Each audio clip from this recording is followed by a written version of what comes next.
Money trail है वो बतानी पड़ेगी। मेरी मर्ज़ी नहीं, ये कारोबार नहीं था, ये वज़ीर आज़म की कुर्सी थी, स्टेट गिफ्ट्स थे जो आपने रिटेन करके 4 गुना 5 गुना कीमतों पे बेचे, जिससे आपकी इनकम में इजाफा वो हुआ जो 41 साल में नहीं हुआ। ये जवाब पाकिस्तान की आवाम को देने पड़ेंगे। दूसरी तरफ कल चीख कर एक बात कर रहे थे कि मुस्लिम लीग नून से भी फ़ॉरेन फंडिंग का सवाल करें, मुस्लिम लीग नून से भी फ़ॉरेन फंडिंग का सवाल करें। तो उस पर इलेक्शन कमीशन ने एक कमेटी बना दी थी और फ़ारूक हबीब साहब को कहा था कि अगर आपको मुस्लिम लीग नून की डिक्लेयर्ड अकाउंट्स के ऊपर कोई एतराज़ात हैं तो उनको ले आएँ, क्योंकि अकबर एस बाबर ने एतराज़ात इनके फ़ॉरेन फंडिंग या फंडिंग ऑफ द पार्टी के ऊपर उठाए थे, जिसको आगे बनाया गया केस। तो इसी तरह इनको कहा था, और आज 1.5 साल गुजर जाने के बाद इनसे सवाल पूछो तो दूसरे पर इल्ज़ाम, इनसे सवाल पूछो तो दूसरे को गाली, इनसे सवाल पूछो तो दूसरे को धमकी। तो इलेक्शन कमीशन की उस कमेटी में आज की तारीख़ तक कोई एतराज़ पाकिस्तान तहरीक इंसाफ ने पाकिस्तान मुस्लिम लीग नून की पार्टी फंडिंग के ऊपर नहीं लगाया। इसका ये मतलब है कि पाकिस्तान तहरीक इंसाफ ये समझती है कि इलेक्शन कमीशन के अंदर पाकिस्तान मुस्लिम लीग नून के जितने अकाउंट्स डिक्लेयर्ड हैं वो बिल्कुल ठीक हैं, उसके ऊपर वो कोई एतराज़ नहीं लगा सके। और आज तक इलेक्शन कमीशन ने भी पाकिस्तान मुस्लिम लीग नून के ऊपर कोई एतराज़ नहीं लगाया। स्टेट बैंक ऑफ पाकिस्तान, जिसने अनडिक्लेयर्ड अकाउंट्स की तफसीलात इलेक्शन कमीशन को पाकिस्तान तहरीक इंसाफ की दी हैं, उन्होंने भी आज तक पाकिस्तान मुस्लिम लीग नून की फ़ंडिंग के ऊपर कोई मरासला इलेक्शन कमीशन को नहीं भेजा।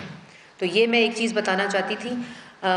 जो इम्पॉर्टेंट चीज़ आपको मैंने ऑलरेडी बता दी है। उसके साथ साथ जो आज कंटेनर पर खड़े होंगे इमरान खान साहब रात को,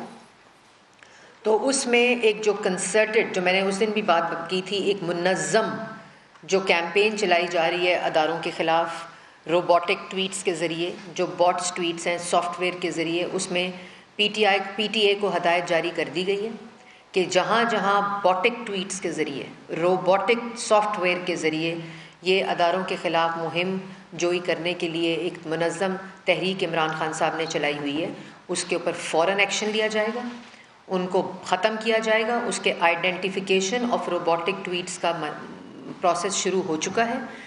वज़ारत इत्तलात के अंदर, और वो तमाम आइडेंटिफिकेशन लिस्ट जो हैं वो पीटीए को मुहैया कर दी जाएंगी, और पीटीए के अंदर अपना ऐसा मैकेनिज़्म मौजूद है जिसके ऊपर आज से आइडेंटिफिकेशन शुरू हो चुकी है। और उनको भी, और जहाँ जहाँ ये नस्ब हैं, मैं ये वार्निंग ज़रूर देना चाहती हूँ, जहाँ जहाँ ये इंस्टॉल हुए हैं वहाँ वो भी पता चल सकता है सिग्नल से, जो हम पता करा रहे हैं। इंटीरियर मिनिस्ट्री को भी इस चीज़ के ऊपर और एफआईए को अलर्ट कर दिया गया है। जिन जगहों पे ये रोबोटिक ट्वीट्स हैं, जहाँ अदारों के ख़िलाफ़ मुहिम जिसके ऊपर ज़ीरो टॉलरेंस है,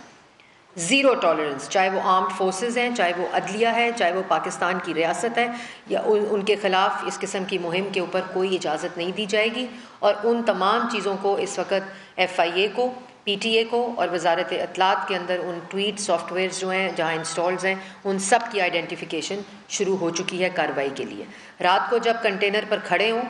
तो जो ये एक बयानिया बनाया हुआ है नकली ख़त का, तो कुछ खतूत जो हैं वो पाकिस्तान की आवाम भी जवाब चाहती है, वो ज़रूर जवाब दीजिएगा 4 साल की कारकर्दगी का, जवाब दीजिएगा 1 करोड़ नौकरी का, जवाब दीजिएगा 50 लाख घरों का, जवाब दीजिएगा कश्मीर फरोशी का, जवाब दीजिएगा फ़ॉरेन पॉलिसी को तबाह करने का, जवाब दीजिएगा पाकिस्तान की आवाम को भूखा करने का। महंगाई की जो शरह है वो 3.9% से इस वक्त 12, 13, 16 तक गई है CPI, उसका जवाब दीजिएगा। जो कर्ज़ा लिया है 25,000 कर्ज़े 2018 के बाद, 43,000 जो कर्ज़े की को इजाफ़ा दिया है अरब को, उसका जवाब दीजिएगा। जो 70 साल में जो पाकिस्तान की तारीख़ में कर्ज़े में इजाफ़ा नहीं हुआ, वो सिर्फ़ इमरान खान साहब के दौर में वो इजाफ़ा है, उसका जवाब दीजिएगा। और 2 करोड़ लोग ख़त गुर्बत से नीचे चले गए, उसका जवाब दीजिएगा। 60 लाख लोगों को बेरोज़गार कर दिया, उसका जवाब दीजिएगा। और पाकिस्तान की आवाम से भी मुखातिब होकर मैं कहना चाहती हूँ कि फ़ैसला आपने करना है कि गद्दारी के सर्टिफिकेट्स बांटने वालों के पीछे खड़े होना है, या मुल्क को तरक्की देनी है, अपने रोज़गार का बंदोबस्त करना है, अपने मुल्क की हिफाजत करनी है, अपने घर की रोटी की हिफाजत करनी है, सस्ती बिजली और गैस की हिफाजत करनी है, या आपने इन लोगों की जिनके पास अब पाकिस्तान की आवाम को बताने के लिए कोई जवाब नहीं है, और ये डाइवर्जन सिर्फ़ और सिर्फ अपनी नाअहली, अपनी नालायकी, अपने झूठ, अपनी मुनाफ़कत और अपनी लूट मार को छुपाने के लिए ये कंटेनर पर चढ़कर गुफ्तगू हो रही है। इसके अलावा इसमें कोई सच्चाई नहीं है। जो साइफ़र है वो ख़ुद लिखवाया गया, उसको सील्ड लिफाफे में सेक्रेटरी के ज़रिए भेजा गया फॉरेन मिनिस्ट्री को बाईपास करके, और जिसका NSC और DGISPR ने काफ़ी तफसीलात के साथ जवाब भी दे दिया। बाकी जवाबात जो आने हैं वो पार्लियामेंट्री कमेटी जो है NSC की, जो शहबाज शरीफ प्राइम मिनिस्टर साहब ने अनाउंस की हुई है, कैबिनेट वजूद में आ गई है, उसकी बहुत जल्द मीटिंग होगी और बाकी जवाबात जो हैं वो पाकिस्तान की आवाम के सामने आ जाएंगे। तो ये कुछ तफसीलात थी जो आपके सामने रखनी थी। ज़रूर आज पाकिस्तान की आवाम ट्विटर हैंडल्स पे, फेसबुक पे, इंस्टाग्राम पे इमरान खान साहब से जो कल ट्विटर स्पेस भी की थी, आई डोंट नो किस मुंह से की, लेकिन आज ये ज़रूर सवालात करें कि जो वादे 2018 में किए थे, 90 दिन में करप्शन ख़त्म करेंगे, 100 दिन का प्लान आएगा तो माशी सूरत हाल बेहतर हो जाएगी, लेकिन आवाम को सिर्फ 4 साल में भूखा किया, गरीब किया, बेरोज़गार किया, उनकी दवाई छीनी, उनका आटा छीना, उनकी चीनी छीनी, उनकी खुद मुख्तारी छीनी, उनकी खुददारी छीनी, कर्ज़े में उनको डबो कर। ये तमाम वो चीज़ें हैं जिसका सवालों के जवाब इमरान खान साहब को देने पड़ेंगे। मुगल साहब, मेरा प्रश्न ये है कि कुछ खाना जो हाई कोर्ट ने भी इसको ओपन कर दिया, इक़्तिदार आपके पास है, आप इसका केस क्यों नहीं कर सकते?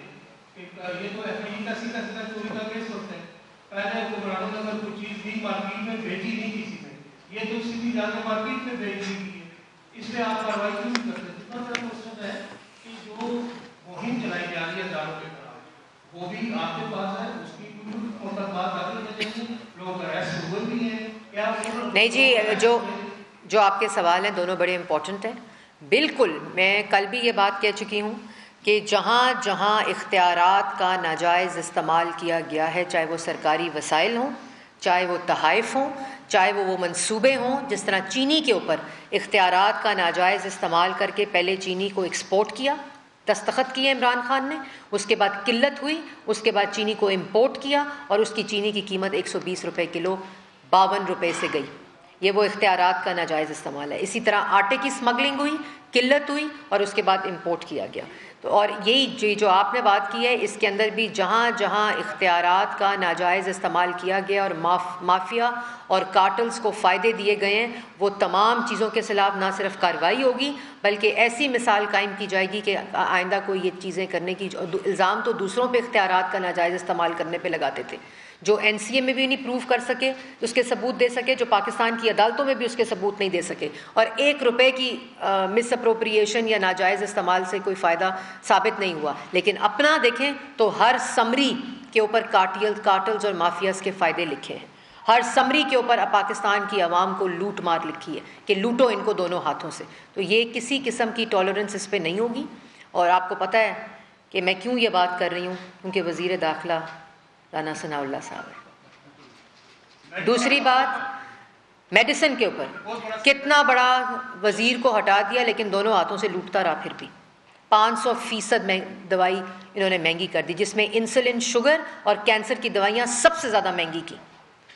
तो ये वो चीज़ें हैं जिसके ऊपर, जैसे मैंने पहले कहा कि इंटीरियर मिनिस्टर राना सनाउल्लाह साहब हैं, जिन जिन लोगों ने ये इसमें अपना हिस्सा डाला है वो सब के ख़िलाफ़ कार्रवाई होगी। दूसरा जो आपने सवाल किया कि मैंने आपको ऑलरेडी कहा है FIA को हदायत जारी कर दी गई है, जिसमें अरेस्ट भी हुए हैं, और इसके साथ साथ जो PTA है उसमें भी हदायत जारी कर दी गई है कि ज़ीरो टॉलरेंस है, ज़ीरो बर्दाश्त होगी कि किसी किस्म की अदारों के ऊपर कोई इस किस्म की मुहिम जो मुनज़्ज़म तरीके से इस वक्त जारी है, उनको वॉर्न भी कर दिया गया और वॉर्न किया जा भी रहा है। और ये जो रोबोटिक ट्वीट्स के ज़रिए, ताकि बंदे का ना पता चले और पीछे सॉफ्टवेयर ये उनके लिए काम कर रहा हो, क्योंकि इमरान खान साहब को पता है कि अब सिर्फ उनके पास रोबोट्स ही रह गए हैं, बाकी तो अल्लाह ताला का नाम ही है।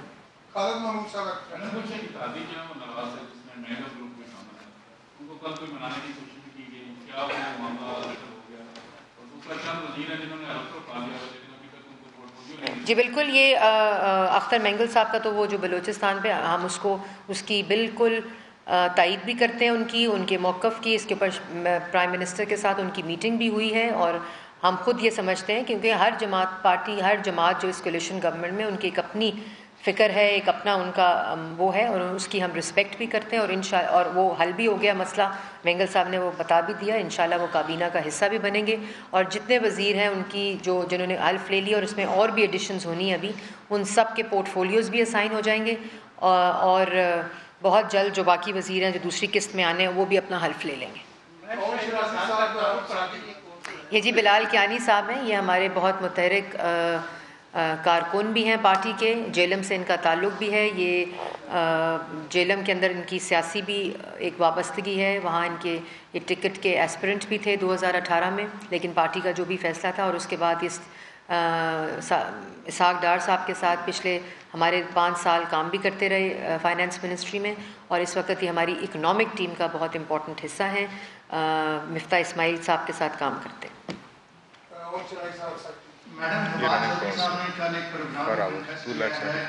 टोटल जी